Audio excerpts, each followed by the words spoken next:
راولپنڈی میں المناک واقعہ، 3 معصوم بہن بھائی کھیلتے ہوئے چل بسے۔ راولپنڈی کے شاہ خالد کالونی میں 3 بچے ٹرنک میں بند ہونے کے باعث موت کے منہ میں چلے گئے۔ ریسکیو سروس کے ترجمان کے مطابق لواحقین نے بتایا کہ تینوں بچے کھیلتے ہوئے ٹرنک میں بند ہو گئے تھے۔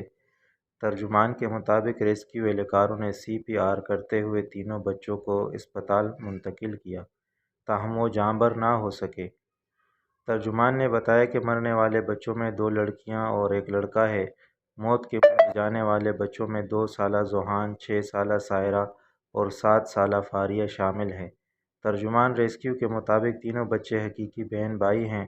پولیس کے مطابق مرنے والے بچوں کا والد وسیم خالد بائیکیں چلاتا ہے، جبکہ ماں اقرا بی بی نجی مارٹ میں ملازمت کرتی ہیں۔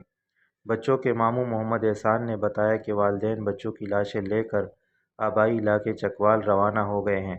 ماموں کے مطابق بچے گھر میں اکیلے تھے، والدین موجود نہیں تھے۔ والد کے گھر آنے پر بچوں کی تلاش شروع کی گئی۔